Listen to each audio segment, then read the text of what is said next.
Hi students, myself Dr. S.K. Nimbal, Assistant Professor, Department of Pharmacology from KLE College of Pharmacy, Hubballi. It is under the constant unit of KLE Academy of Higher Education and Research, Belagavi. So observe this animal. They have fur that turns white in winter season, so it is invisible in a snowy background. One more thing is they have large furry feet for traveling on top of the snow.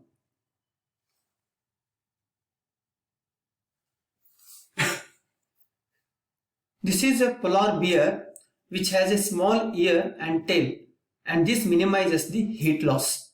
So we can say that all animals adapt according to the environment, that is condition and situation. So actually the cells are adapting to the condition. So today we will study cellular adaptations.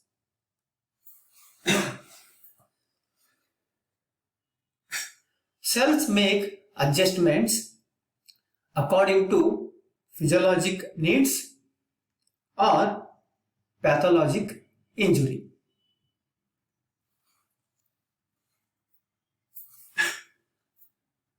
In cell biology and pathophysiology, cellular adaptation refers to changes made by a cell in response to adverse environmental changes.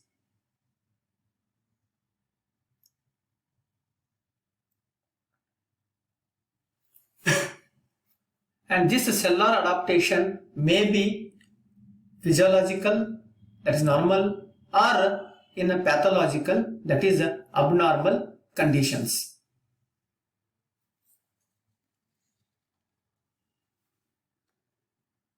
Atrophy, hypertrophy, hyperplasia, metaplasia, and dysplasia. So these are the 5 types of cellular adaptations. First we will study atrophy. It is nothing but reduction in number and size of parenchymal cells. Diagrammatically we observe the atrophy, normal cell as well as atrophic cell.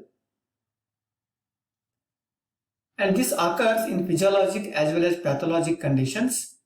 Examples under physiologic atrophy are atrophy of brain with aging, atrophy of gonads after menopause. Whereas examples under pathologic atrophy includes starvation atrophy, ischemic atrophy, neuropathic atrophy, and endocrine atrophy.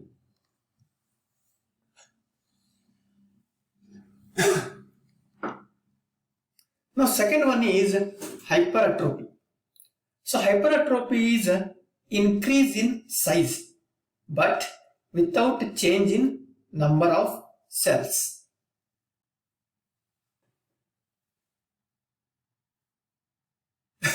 This is the normal cell, but in hypertrophy size is increased, only the size is increased. Again, physiologic examples includes enlarged size of the uterus in pregnancy, and pathologic includes hypertrophy in cardiac disorders and compensatory hypertrophy in an organ when contralateral organ is removed.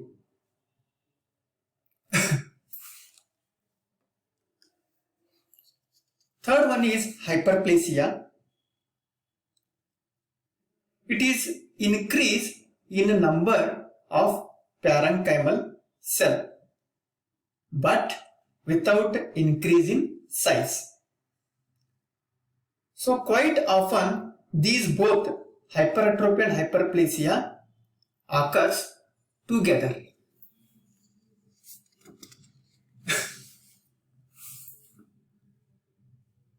This is the normal cell, and during hyperplasia there is an increase in the number without increasing the size. Examples under physiologic are hormonal hyperplasia and compensatory hyperplasia, whereas pathologic includes due to excessive stimulation of hormones or growth factors.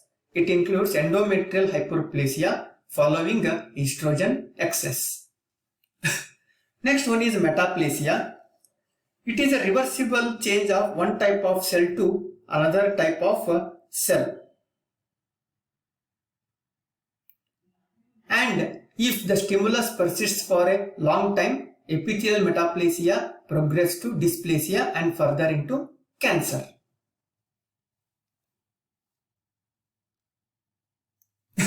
This is the normal cell, and during metaplasia, this happens. There are two types. First one is epithelial metaplasia, that is squamous metaplasia, occurs in chronic smokers, and mesenchymal metaplasia is less often, so that there is a formation of bone in fibrous tissue. Example in arterial wall, particularly in old age. Next, last one is dysplasia, where there is a disordered cellular development which is accompanied by metaplasia and hyperplasia. It is not actually true adaptation, so it is also called as atypical hyperplasia.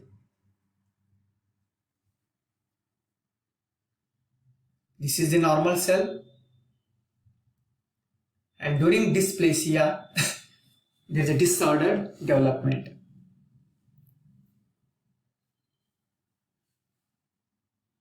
And this dysplasia is characterized by increased layers, loss of basal polarity, and increased nucleocytoplasmic ratio.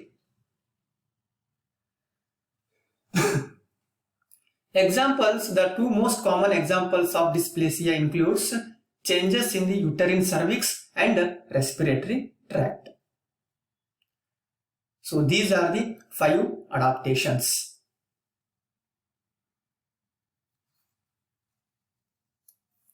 Finally, we conclude that for the sake of survival on exposure to stress, these adaptations are necessary and are reversible. But if it is prolonged or it is strong, this leads to cancer. We summarize. The cells are adapted in various conditions. It includes atrophy, hypertrophy, hyperplasia, metaplasia, and dysplasia. These are some references.